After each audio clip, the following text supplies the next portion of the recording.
तो इसमें land acquisition में क्या मतलब प्रॉब्लम्स कुछ आती होंगी आपको? मुझे हमेशा क्यूरियोसिटी रही थी कि एक बिल्डर लाइक लैंड एक्विजिशन करता कैसे है, उससे प्रोसेस क्या है उसका? देखो दो तरह से लैंड एक्वायर होती है। एक तो आप गवर्नमेंट के ऑक्शन प्लॉट में जाते हैं। उसके बाद क्या बयाने, क्या उसके बाद हमने 25% बयाना किया या फिर 50%, कैसे वो किसानों से या गवर्नमेंट से ज़मीन खरीदता है? जैसे कि हमने देखा है कि अगर हम किसी भी स्टेट में बात करें, अब हम ट्राई सिटी में हैं तो मोहाली की बात कर लेते हैं।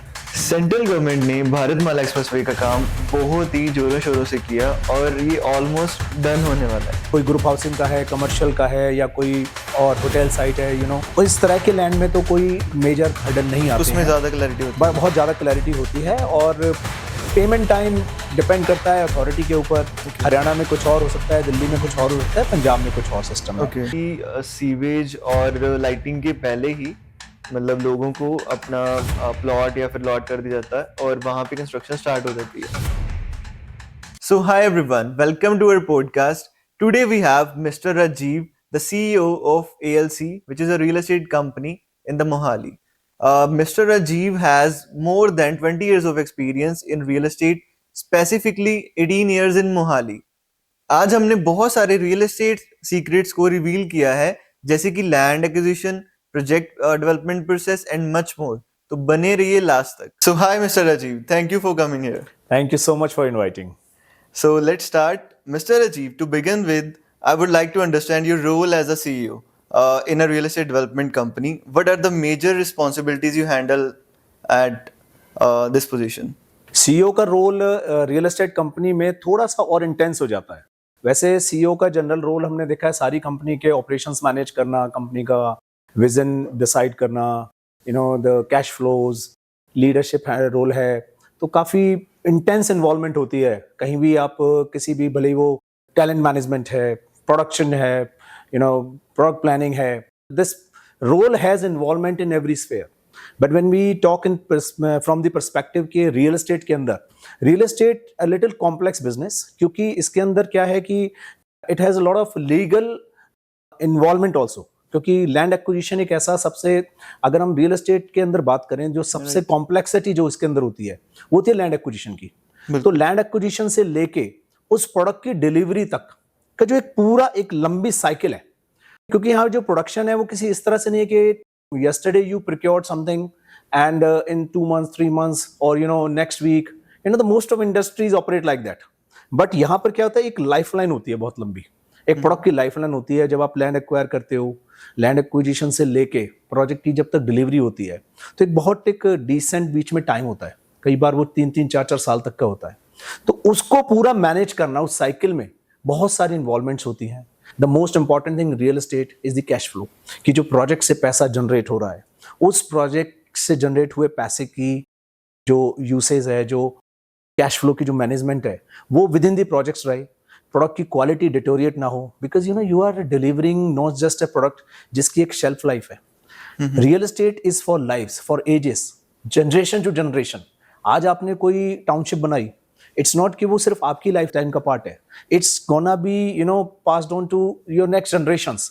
तो जो भी रियल एस्टेट कंपनी काम कर रही है, उनके ऊपर बहुत बड़ी रिस्पॉन्सिबिलिटी होती है। And of course that responsibility is handled by the leadership team. अब वो leadership team as a CEO, it is very critical कि हर एस्पेक्ट को, वो स्टार्ट होती है आपकी सबसे पहले तो leadership with in the company, कि कंपनी के गोल्स, मिशन, ये सारे के सारे क्लासिफाइड हो, बिल्कुल एकदम से क्लैरिटी हो उसके बारे में। फिर आप आ जाते हैं प्रोजेक्ट प्लानिंग के ऊपर। तो interaction with the architects, land team, legal, CRM. फिर हम आ जाते हैं कैश फ्लोज के ऊपर, तो फाइनेंस है, इन्वेस्टर्स के रिलेशंस हैं। फिर sales is a very big chapter in this. Sales हो गया, ब्रांडिंग होगी, मैनेजमेंट हो गया सारा उसका। And then we have a company की पोजीशनिंग क्या है, चैनल पार्टनर्स के साथ कैसी पोजीशनिंग है कंपनी की। फिर जब हम प्रोजेक्ट की डिलीवरी आते हैं, तो हमारी आफ्टर सर्विसेज कैसी हैं। फिर हमारे साथ हमारे आगे फ्यूचर प्लान क्या है, how we are keeping everybody engaged. तो this is entire a very complex cycle. तो मुझे लगता है रियल एस्टेट कंपनी के अंदर आके सीईओ का रोल बहुत ज़्यादा एनलार्ज हो जाता है, बहुत ज़्यादा प्रोलिफिक हो जाता है। Okay, great. And let's move with the second question. This question is a little bit personal to your CEO role. मुझे हमेशा क्यूरियोसिटी रही थी कि एक बिल्डर लाइक लैंड एक्विजिशन करता कैसे है, उससे प्रोसेस क्या है उसका, लाइक स्टार्टिंग से लेके एंड तक, लाइक लैंड हमने ली, उसके बाद क्या बयाने, क्या उसके बाद हमने 25% बयाना किया या फिर 50%, कैसे वो किसानों से या गवर्नमेंट से ज़मीन खरीदता है? लैंड एक्विजिशन जो एक ऐसा सब्जेक्ट है जो इंडिया में ना laws are little complex with regard to the land acquisition. अगर आप कोई लैंड के आप मतलब रियल एस्टेट का तो स्टार्ट ही लैंड एक्विजिशन से होता है। I mean that is the first cycle, first phase जिससे आप स्टार्ट करते हो। तो लैंड एक्विजिशन एक थोड़ा कॉम्प्लेक्स सब्जेक्ट है क्योंकि यहाँ पर क्या है कि कई बार कोई लैंड के से रिलेटेड लीगल डिस्प्यूट्स या कोई चीज़ ना निकलें, तो टू इंश्योर दैट कि उस लैंड से रिलेटेड कोई बैकग्राउंड तो नहीं है किसी तरह की, कोई लेगेसी तो नहीं है जिसमें कोई लीगल लेगेसी हो। फिर उसमें कई बार होता है कि कोई शेयर लैंड ना हो, क्योंकि फिर उनको पार्टीशन कराना, फिर उनको हैंडल करना, उनके झगड़े बीच में, तो वो सारी चीज़ें बहुत इंपॉर्टेंट होती हैं। इसीलिए मैंने कहा कि इस चीज़ में बहुत ज़्यादा इंपॉर्टेंट रोल जाता है। जो रियल एस्टेट कंपनी की जो लीडरशिप है, जो टेक्निकल टीम है, उनका रोल बहुत क्रिटिकल हो जाता है कि एक क्लियर टाइटल लैंड को ही वो चुने जिसमें कि कोई कॉम्प्लेक्सिटी ना हो, जिसकी एक 30-40 साल 50 साल का उसका क्लियर रिकॉर्ड हो, तहसील में जो सब अवेलेबल होता है, और कोई उसके ऊपर कोई मॉर्गेज तरह की कुछ तरह की कुछ चीज़ें ना हो। Only then project planning should be done. क्योंकि अगर उसमें कहीं ना कहीं अगर आपके कनेक्टिविटी इशू आएंगे या उसमें कुछ village routes are passing through, revenue रास्ताज are very common, the laws are not very clear towards the acquisition of those, तो आप अपनी प्लानिंग उसी हिसाब से करें कि land acquisition should not be your hurdle. Because अगर लैंड एक्विजिशन आपका हर्डल बनता है तो आपकी प्रोजेक्ट प्लानिंग ही नहीं शुरू होगी, तो मतलब प्रोजेक्ट बनाना तो बहुत दूर की बात है। देखो, दो तरह से लैंड एक्वायर होती है। एक तो आप गवर्नमेंट के ऑक्शन प्लॉट में जाते हैं, जैसे कि हमने देखा है कि अगर हम किसी भी स्टेट में बात करें, अब हम ट्राई सिटी में हैं तो मोहाली की बात कर लेते हैं। यहाँ पर ग्रेटर मोहाली अथॉरिटी डेवलपमेंट की यहाँ पर साल में 2 या 3 बार ऑक्शन आती है, जिसमें क्या होता है कि वो प्लॉट्स को ऑक्शन में लाते हैं, और कोई ग्रुप हाउसिंग का है, कमर्शियल का है, या कोई और होटल साइट है, तो they have a different payment plans. उसमें क्या है कि जो हमने अभी बात की लैंड एक्विजिशन से रिलेटेड, वो हर्डल बिल्कुल नहीं आता उसमें, क्योंकि गवर्नमेंट का अलॉटेड लैंड है तो वो पहले से ही सारी उसकी ड्यू डिलिजेंस की हुई होती है, काफ़ी टाइम पहले गवर्नमेंट ने लैंड एक्वायर की हुई होती है। तो इस तरह के लैंड में तो कोई मेजर हर्डल नहीं आते, उसमें ज़्यादा क्लैरिटी होती है, बहुत ज़्यादा क्लैरिटी होती है। और पेमेंट टाइम डिपेंड करता है अथॉरिटी के ऊपर। हरियाणा में कुछ और हो सकता है, दिल्ली में कुछ और हो सकता है, पंजाब में कुछ और सिस्टम है। जनरली पंजाब में, मोहाली में 25% की पेमेंट के बाद डिपार्टमेंट आपको पोजेशन ऑफर कर देता है। देन नेक्स्ट 3-4 साल की उनको इंस्टॉलमेंट्स मिल जाती हैं, जिसमें developers they can pay but they get the selling and development rights. So that is part 1। Second जो कॉम्प्लेक्स पार्ट है, कॉम्प्लेक्स पार्ट होता है जब आप लैंड एक्वायर करने जाते हो फार्मर से। तो उसमें क्या होता है कि अगर if there is a large chunk of land and there are too many people involved, तो सिर्फ वही एक पॉइंट ऐसा है जहां पे मुझे लगता है कि किसी भी रियल एस्टेट कंपनी को अपनी सबसे ज्यादा एनर्जी उस इशू को हैंडल करने में लगानी चाहिए बिफोर एनी प्लानिंग या सेल्स, तो बहुत दूर की बात है कि वो कॉम्प्लेक्सिटी, क्योंकि वो कॉम्प्लेक्सिटी ऐसी है कि आपकी फाइल फर्स्ट स्टेज पर ही नहीं पहुंचेगी। True. तो वो हैंडल करना सबसे इंपॉर्टेंट है। वहां पर पेमेंट टर्म्स कुछ भी हो सकती हैं, वो तो डील टू डील होता है। आप लैंड ओनर के साथ किस तरह की डील में हैं, कहीं पर लैंड ओनर को आप ज्वाइंट डेवलपमेंट पार्टनर भी बना लेते हैं अपने साथ, तो वो भी अरेंजमेंट होते हैं। कहीं आप आउटराइट भी परचेज कर लेते हैं। But very important from every perspective, from किसी इन्वेस्टर के पर्सपेक्टिव से भी, डेवलपर पर्सपेक्टिव से भी, और चैनल पार्टनर्स के पर्सपेक्टिव से भी, वेरी वेरी इंपॉर्टेंट कि जिस भी लैंड पे हम प्रोजेक्ट की बात कर रहे हैं उसका क्लियर टाइटल, उसकी ड्यू डिलीजेंस एकदम से क्लियर होनी चाहिए, वो कनेक्टेड होनी चाहिए। अगर हम इसको फ्यूचर के लिए छोड़ देते हैं तो क्या होता है कि वो फिर लैंड की प्राइस बढ़ती रहती हैं, तो फिर वो कहीं ना कहीं डिस्कनेक्ट रह जाते हैं, और वो कहीं ना कहीं ओवरऑल प्रोजेक्ट की प्लानिंग को फिर हर्डल देते हैं। ट्रू। सेंट्रल गवर्नमेंट ने भारतमाला एक्सप्रेसवे का काम बहुत ही जोरों शोरों से किया और ये ऑलमोस्ट डन होने वाला है। बाकी की जो रोड्स हम देखते हैं, PR11, PR8, PR5, PR6, ये बहुत देर से अभी डिले में चल रहे हैं। So what is the reason behind it, and ये क्यों इतना लेट हो रहा है, एंड इसका मतलब जब ये कंप्लीट हो जाएंगे तो क्या प्रॉपर्टी में बूम्स आएंगे? देखो, पेरीफेरी रोड है ना, जो जितने भी PR रोड जिनको हम बोलते हैं, राइट, ये किसी भी सिटी में, किसी भी स्टेट में आप जाओ, किसी भी बड़े शहर में जाओ, इनका सबसे ज्यादा इंपॉर्टेंट रोल होता है क्योंकि आप कितने भी बड़े हाईवे बना लो, आप दिल्ली चंडीगढ़ को कितना बेटर कनेक्ट कर लो, आप दिल्ली बॉम्बे को कनेक्ट कर रहे हैं, दिल्ली जयपुर कनेक्ट हो गया है, दिल्ली आगरा है, दिल्ली देहरादून है, इन हाईवेज पे तो आप 120 की स्पीड एंजॉय करते हो, but the moment you touch down the city, क्योंकि आपकी पेरिफेरल रोड रेडी नहीं होती, तो आपको सिटी में कंजेशन में you get stuck and people get frustrated. मतलब एवरीबडी हैज एक्सपीरियंस्ड कि हम जब दिल्ली एयरपोर्ट जाते थे तो पंजाब से निकले गाड़ी लेके दिल्ली तक तो आराम से पहुंच जाएंगे सब एंजॉय करते हुए, आराम से नाश्ते में अच्छा खाना भी खाना है, अच्छे ढाबों पे रुकना है, but the moment you hit Delhi, क्योंकि वहां पर कोई पेरिफेरी रोड नहीं होती थी, तो दिल्ली के कंजेशन से निकल के जाना है, 2-2 घंटे जाम में खड़े रहना है। बिल्कुल। तो वो इंपैक्ट छोटे शहरों में भी आता है, टियर 2 में भी आता है, टियर 3 में भी आता है। आज आप दिल्ली का एग्जांपल देखो, उन्होंने UER2 बनाया है, जो कि आप दिल्ली बॉर्डर से ही जिसमें आप एंटर करो, आप सीधा एयरपोर्ट निकलते हो आधा घंटे में। यानी कि जो रास्ता पहले आपको 2 घंटे लगते थे और वो भी सर्टेन नहीं होता था कि 2 घंटे में पहुंच जाओगे, वो आज आप आधे घंटे 45 मिनट पहुंच जाते हो, और कैलकुलेटेड। बिल्कुल। तो ये जो कॉन्सेप्ट है ना, ये हर सिटी की रिक्वायरमेंट है, भले वो ट्राई सिटी है, चंडीगढ़ है, चंडीगढ़ की पेरीफेरी पे क्या लगता है, मोहाली, पंचकुला। अब इनमें जितने भी पेरीफेरी रोड है, जिन्हें आप PR6, PR4, PR7, जो कि एयरपोर्ट रोड है, उसको हम PR7 बोलते हैं, PR11 बननी है, ये जो जितनी भी सड़कें हैं, इनका काम मास्टर प्लान तो बहुत पुराना बना हुआ है, बट अभी तक इस पे प्रॉपर इंप्लीमेंटेशन नहीं हुआ है, बिकॉज काफी लैंड हर्डल्स आती हैं। लैंड एक्विजिशन से बहुत मेजर कंसर्न आता है कि सरकार इस चीज में थोड़ी हेल्पलेस फील करती है, क्योंकि लैंड एक्विजिशन लॉज उतने ज्यादा कोऑपरेट नहीं कर पाते हैं गवर्नमेंट को, और कहीं ना कहीं कई बार गवर्नमेंट के अपने फंड्स के इश्यूज होते हैं या कुछ और चैलेंजेस होते हैं, तो this becomes less of A priority, rather this should be the first priority. Because जब आप एक लाइसेंस दे रहे हो किसी डेवलपर को एक आउटस्कर्ट पे कॉलोनी बनाने का, बट आज भी वो कनेक्टेड है किससे, छोटे से एक हाईवे के साथ, छोटे से एक रेवेन्यू रास्ते के साथ, या एक 22 फुट की सड़क के साथ, उसके साथ कनेक्टेड है। जब डिपार्टमेंट ने उससे EDC कलेक्ट करी है, तो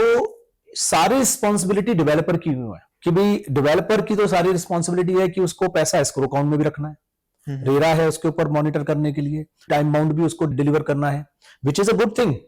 इन्वेस्टर के लिए बड़ी अच्छी बात है, एंड यूजर के लिए बड़ी अच्छी बात है, एक मार्केट की बड़ी अच्छी प्रैक्टिस है। बट इन माय ओपिनियन ये चीज गवर्नमेंट के ऊपर भी लागू होनी चाहिए, कि जिस प्रोजेक्ट का उन्होंने लाइसेंस ग्रांट किया है, जहां उन्होंने EDC कलेक्ट करी है, यानी कि एक्सटर्नल डेवलपमेंट चार्जेस गवर्नमेंट लेती है, लाइसेंस फीस लेती है, तो उस एरिया की डेवलपमेंट में वो पैसा वहीं रिटेन क्यों नहीं किया जाता? वो पैसा उसी एरिया में, उसी एरिया की डेवलपमेंट के लिए सबसे पहले यूटिलाइज होना चाहिए। आप वहां पर सड़कें बना देते हैं तो आपको बिजली की प्रॉब्लम रहती है, अब बिजली वहां पे आ जाती है तो वहां पे वाटर लाइन नहीं होती है, वाटर लाइन नहीं होती है या सीवरेज का इशू होता है। हमने कितना एक्सपीरियंस किया है, आप हर बार बारिशों में क्या होता है कि जीरकपुर खरड़ एरिया पूरा फ्लडेड होता है। बिल्कुल। रीजन क्या है? क्योंकि वहां पर प्रॉपर ड्रेनेज सिस्टम इंस्टॉल्ड नहीं है। फिर भी हमने वहां नए नए लाइसेंस दिए हैं। अब वो लाइसेंस दिए हैं तो उसमें कोई ना कोई ऐसी रिक्वायरमेंट इंफ्रास्ट्रक्चर से रिलेटेड भी गवर्नमेंट को इन्वॉल्व होना पड़ेगा। इसमें ऑप्शन नहीं है कि अगर आप उस एरिया में आप गवर्नमेंट लाइसेंस फीस ले रही है डेवलपर से, EDC ले रही है, जो कि अल्टीमेटली कस्टमर ही देता है, बिल्कुल, जो कि अल्टीमेटली आती तो कस्टमर से ही है। बट कस्टमर वहां जाके घर बना लेता है, उसके पास सीवरेज नहीं होता, उससे पहले उसको लाइसेंस ग्रांट हो जाता है, उससे पहले पोजेशन मिल जाता है, बट वो नहीं होता। तो ये जो चैलेंजेस आते हैं ना, ये ट्रबल करते हैं। When I come back to your initial query about की भारतमाला, और हम बात कर रहे हैं PR रोड्स की, भारतमाला प्रोजेक्ट जो चल रहा है वो चल रहा है सारा नेशनल हाईवे अथॉरिटी के अंदर। वहां पर फंड्स का एक कोई इतना बड़ा चैलेंज नहीं है, सरकार के पास बड़े अच्छे प्रोविजंस हैं, उन्होंने they have created various provisions, और इंपॉर्टेंट ये है कि इंफ्रास्ट्रक्चर जहां जहां जाता है वहां ग्रोथ आती है, and we have seen that across the country, right. और इन एरियाज में भी अगर हम मोहाली ट्राई सिटी में बात करें, जो PR7 से लेके PR11 तक जितनी भी सड़कें हैं, इन सब में लैंड इश्यूज को प्रायोरिटी पे रख के गवर्नमेंट को सॉर्ट आउट करना चाहिए। इससे शहर की तरक्की होगी, इससे उन एरियाज में भी रीच बढ़ेगी जहां आज पहुंचना भी बड़ा मुश्किल है। बिल्कुल, तो बड़ा इंपॉर्टेंट है इनको अलाइन करना नेशनल हाईवेज के साथ। अगर आप नेशनल हाईवे के साथ ही अलाइन हो जाए तो आज आपको शहर से एंट्री एग्जिट लेने में दिक्कत नहीं आएगी। तो जो सिटी में जो लोड पड़ता है ना, इंटरनल लोड पड़ता है, लोड इसीलिए पड़ता है, कंजेशन बढ़ता है आपको, वो इसीलिए पड़ता है क्योंकि आपके पास सड़कें नहीं है। आज एयरपोर्ट रोड है, अकेली रोड है वो आज मोहाली को क्रॉस करने के लिए, अगर आपको जीरकपुर से खरड़ जाना है, आपके पास सिंगल रोड है, नहीं तो हमें बनूड़ जाना ठीक है पड़ेगा, ना जी? बांद्रा बनूड़। आप बनूड़ चले जाए, बनूड़ वाली रोड पे जाइए तो फिर वो एक अलग सिंगल हाईवे है, वो बिल्कुल। वहां अलग कंस्ट्रक्शन चल रही है। तो डिस्पाइट द फैक्ट, आप ये देखिए कि आप मोहाली का मास्टर प्लान स्टडी करिए, मोहाली के मास्टर प्लान में कितनी ग्रिड रोड्स हैं। आईटी सिटी से भी आ रही है जो कि सेक्टर 95 96 की तरफ आती है, राइट? पैरेलल कई रोड्स हैं, बिल्कुल। But due to delay in acquisition of land, execution of work, infrastructure की ऊपर पूरा टाइम और इनफैक्ट एफर्ट्स किया गया है कि आज वो सारा का सारा ट्रैफिक जो है वो एयरपोर्ट रोड पर डाइवर्टेड है। बिल्कुल। एंड इसके प्राइसेस मतलब कितने बूम करेंगे अगर ये सारी रोड्स बन जाती हैं इन फ्यूचर? अगर ये रोड बन जाती हैं, मैं आपको ये तो नहीं कह सकता कि पैसा डबल होगा ट्रिपल होगा, वो तो एक स्पेकुलेशन होता है, बट यस, जहां जहां इंफ्रास्ट्रक्चर जाता है, जहां पर भी एंट्री और एग्जिट इजी होती है, वहां पर रियल एस्टेट के प्राइस मल्टीप्लाई होते हैं। रियल एस्टेट में जो फैक्टर होता था ना, लोकेशन लोकेशन लोकेशन, वो इंपॉर्टेंट है, बट आज की तारीख में वो उसके अलावा अनदर जो इंपॉर्टेंट फैक्टर बन गया है वो इंफ्रास्ट्रक्चर का बन गया है। आप इंडिया से बाहर निकल के देखो, लोग सिटी में नहीं रहना चाहते। आप यूके, यूएसए, आप और किसी बड़ी कंट्रीज में आप ट्रेवल करके जाएं तो लोग सिटी में नहीं होते। सिटी में लोग आते हैं कमर्शियल एक्टिविटीज के लिए और वेरियस अदर एक्सपीरियंसेस के लिए, बट जो लिविंगहुड है वो मेजोरिटी डेवलप होता है आउटस्कर्ट पे, और वहां भी बड़े अच्छे रेट्स होते हैं, बट कनेक्टिविटी होती है। You have A clear connectivity, आपको टाइम कैलकुलेटेड होता है, आपके पास एक्सप्रेस वे बने होते हैं, आपके पास नॉन स्टॉप ट्रेन्स होती हैं। सो अगर वो चीज डेवलप होंगी हमारे यहाँ भी आउटस्कर्ट पर, तो जो रेट्स आप आज सिटी में देख रहे हो वही रेट्स आप उसी का रिफ्लेक्शन आप देखोगे 20 किलोमीटर दूर जाके भी, क्योंकि कोई डिफरेंस ही नहीं रहेगा ना। जब आप 15 मिनट में 20 मिनट में आप उस डिस्टेंस से ट्रेवल कर सकते हो, आप एक पॉल्यूशन फ्री माहौल में रहोगे, तो I think that area would mushroom better, तो ग्रोथ तो आएगी आएगी। इसमें अगर हम मोहाली को इंक्लूड करें तो इसी वजह से ही कुराली और बनूड़ बहुत ज्यादा बूम कर रहा है, क्योंकि वो 15 से 20 मिनट की ड्राइव पे हम चंडीगढ़ या फिर हम एयरपोर्ट पहुंच जाते हैं। देखो बिल्कुल क्लासिकल एग्जांपल है, आज कुराली का रेट देखिए, कुराली का रेट कितना रेट वहां पर ऊपर चढ़ चुका है, और उसका सिंपल रीजन है, आप इमेजिन करिए जब ये फ्लाईओवर नहीं था, आप अब से 5 साल पहले चले जाइए, 5 या 6 साल पहले जब ये फ्लाईओवर डेवलपमेंट हो रहा था तो कितना हाई ऑन कंजेशन होता था। तो कुराली के जो रेट्स हैं या लुधियाना हाईवे के जो रेट्स हैं या हम बनूड़ की तरफ देखें इधर जो रेट्स हैं, they multiplied, and only reason is there is single traffic light, there is no traffic light when you are driving from Chandigarh to Kurali and towards Ludhiana. तो you have a non stop connectivity, this is what I am referring to. तो ये peripheral road जो हैं इनको भी same standard से government को जल्दी से जल्दी रेडी करना चाहिए। They are collecting EDC from the developers, right? There is a big requirement, और इससे लोगों की लाइफ इजी होगी। बिल्कुल। एंड अभी आपने एक बात बोली थी कि सीवेज और लाइटिंग के पहले ही मतलब लोगों को अपना प्लॉट या फिर लॉट कर दिया जाता है और वहां पे कंस्ट्रक्शन स्टार्ट हो जाती है। बट मैंने जो सुना है कि यहाँ पे तो ओसी पहले आता है, मतलब ओसी आता है, सीवेज ट्रीटमेंट सब कुछ होने के बाद ओसी आता है, तभी लोगों को पोजेशन मिलती है। नहीं, देखो ये चीज रूल यही है कि अगर आप जब तक अपनी टाउनशिप में sewerage, electrical work, water works ये सारा कंप्लीट नहीं कर लेते, इंफ्रास्ट्रक्चर कंप्लीट नहीं कर लेते, बिल्कुल, that the occupation is not granted. तो ये चीजें ही फॉलो होती हैं, बट प्रॉब्लम क्या होती है, डेवलपर ने तो सब कुछ रेडी कर लिया है, बट स्टिल उसके बाहर की सड़क कौन बनाएगा? वो तो सरकार नहीं बनानी है ना। उसका जो कनेक्शन उसने जो सीवरेज का आगे देना है, ठीक है, वो तो या स्टॉर्म वाटर का देना है, वो तो उसी में जाएगा ना जो बाहर इंफ्रास्ट्रक्चर गवर्नमेंट ने बिछा के देना है। This is what I am referring to कि गवर्नमेंट जो ईडीसी कलेक्ट करती है, लाइसेंस फी से लेती है, दे शुड आल्सो इंश्योर, उस पर भी एक टाइमलाइन होनी चाहिए कि प्रोजेक्ट की कंप्लीशन के साथ साथ उन्हें भी वहां पर जो रिक्वायर्ड इंफ्रास्ट्रक्चर है वो वहां पर लेड आउट करना चाहिए। एंड अगर आपको इंडिया के रियल एस्टेट को का जो रोड मैप है उसको डिजाइन करना पड़े तो आप उसमें पहला क्या चेंज करेंगे? पहले क्या, मैं तो उसमें कई चेंजेस करना चाहूंगा। मैं तो कई बार सोचता हूं इस बारे में कि आप इंडिया के रियल एस्टेट में ऐसी कई चीजें हैं जिनमें बहुत ज्यादा सिंक्रोनाइजेशन की जरूरत है। सबसे पहली चीज अगर मैं बात करूं तो टाइमलाइन की बात करूंगा मैं। The approval process has to be easy. हमारे पूरे इंडिया में किसी भी स्टेट में इफेक्टिव बोलते सभी स्टेट में है, इन्विटेशन सभी स्टेट्स में आता है कि यहां पर हमारे यहाँ सिंगल विंडो सिस्टम है, बट आप एक बार अप्लाई करके देखिए, आपको जाके पता लगेगा कितनी ज्यादा आपको प्रोसेसेस के साथ निकलना पड़ता है। अगर आपको पॉल्यूशन से लेके, एनवायरमेंट से लेके, forest, national highway, state highway, so many permissions and you have to run all the different departments. और इनमें भी क्या है कि आपका ये नहीं कि आप ये सबको साइमल्टेनियसली चला सकते हैं। इसमें भी क्या है, एक चीज खत्म होती है तो दूसरी शुरू होती है, दूसरी खत्म होती है तो तीसरी शुरू होती है, और जब तक तीसरी नहीं होगी आप चौथी नहीं कर सकते।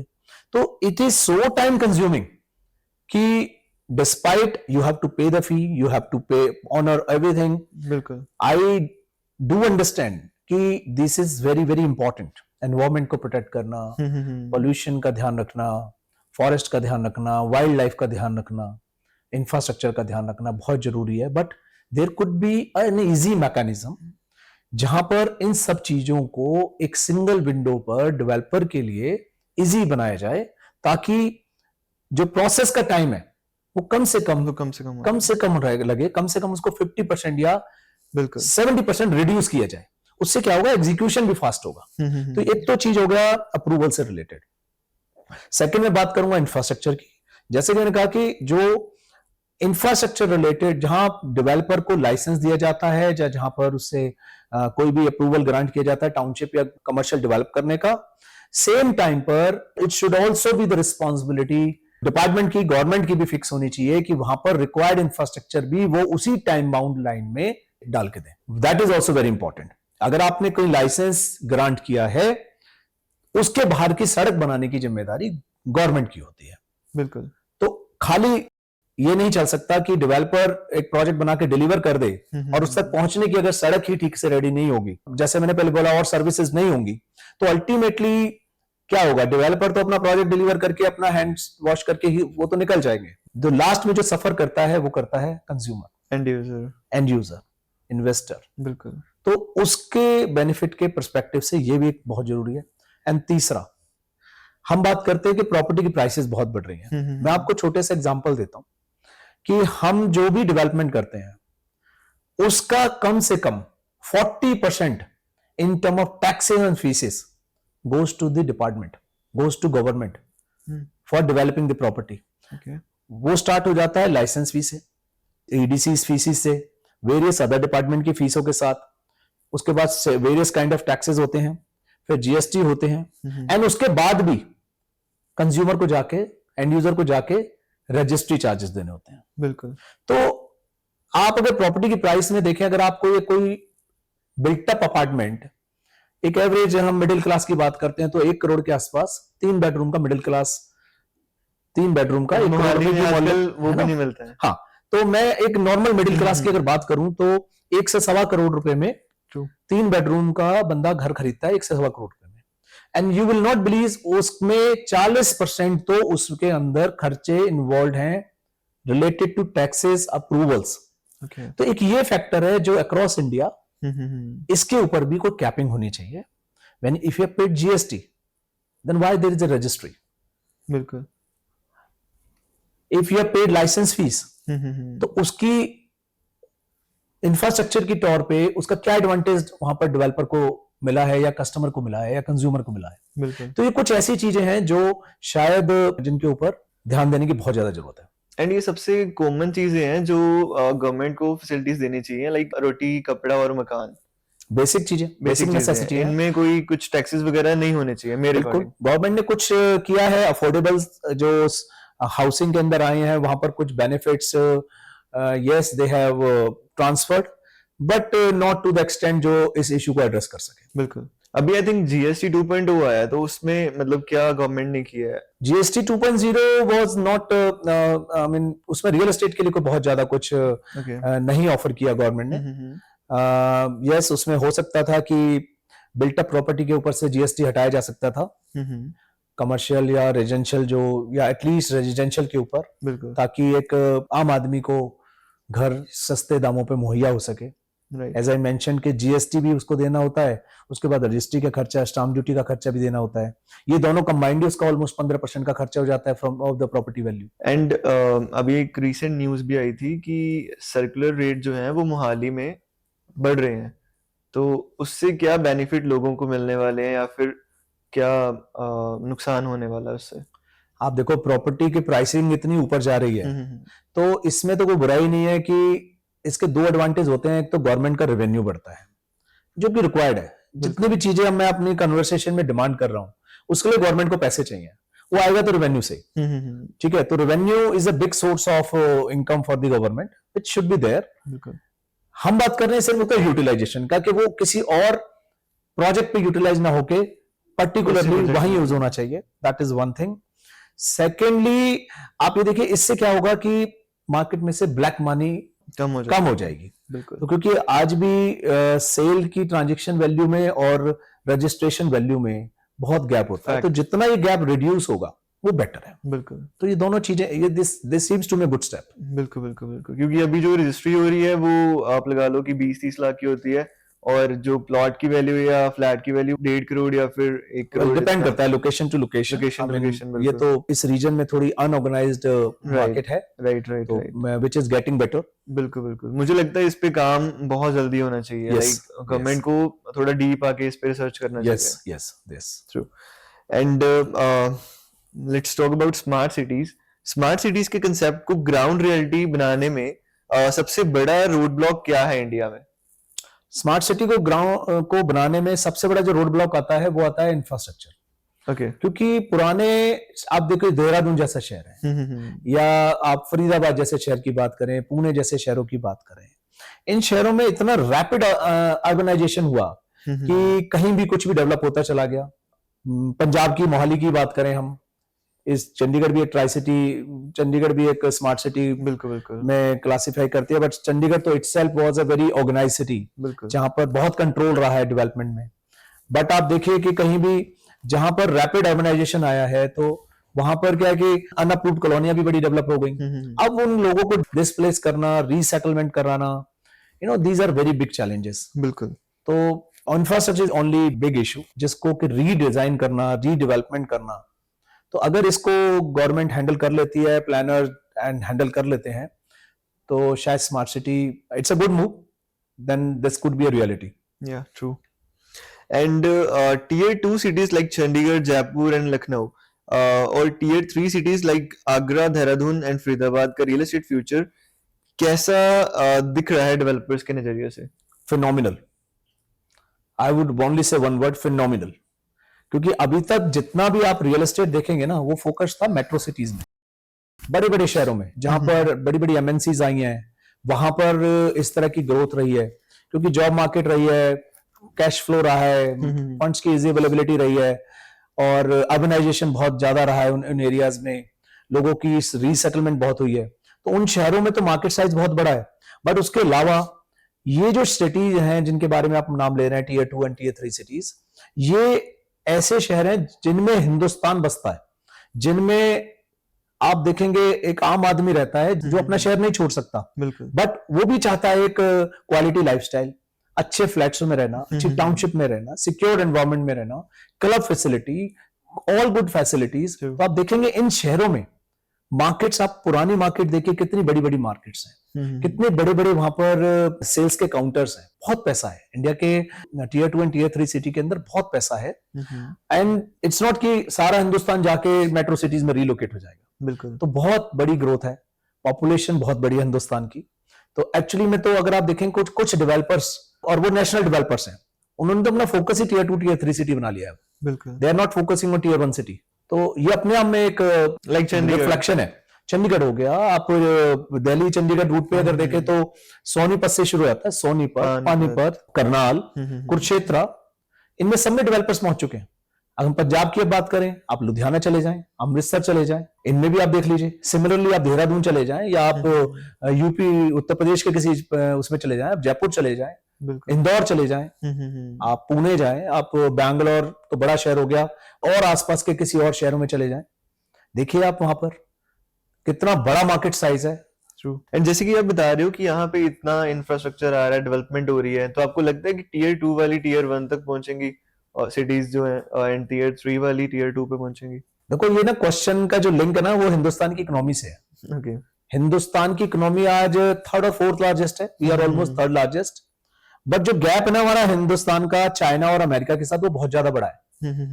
वो 7 टाइम बड़ी इकोनॉमी है, राइट मैंने आपको इसका एग्जांपल दिया वो इसलिए बताता हूं क्योंकि जो हमारा जो हिंदुस्तान की जो मेजर इकोनॉमी का सर्वाइवल रहा है वो रहा है हमारे 4 बड़े शहरों में, जहां पे 4 मेट्रो सिटीज है।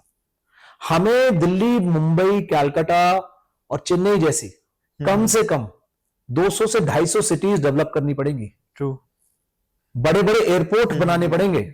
बिल्कुल। आज जयपुर को उस लेवल पे लाना पड़ेगा जिस लेवल पे शायद one of the metro city है, जैसे कि बेंगलोर बड़ा बन चुका है। हमें उस लेवल पे लाना पड़ेगा अगर हमें अपनी इकोनॉमी को इतना बड़ा करना है। बिल्कुल।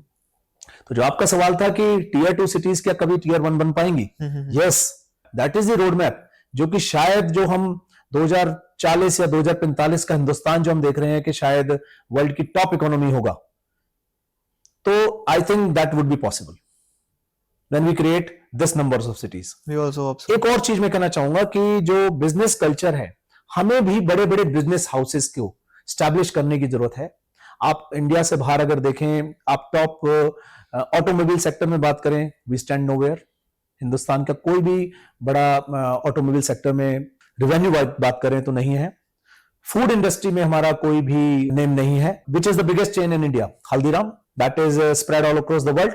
बट अगर उसका वैल्यूएशन आप निकालेंगे मैकडोनल्ड के साथ या बर्गर किंग के साथ या लाइकवाइज, बिल्कुल, तो आई थिंक कम से कम 100 टाइम का डिफरेंस होगा। बिल्कुल, बिल्कुल, राइट।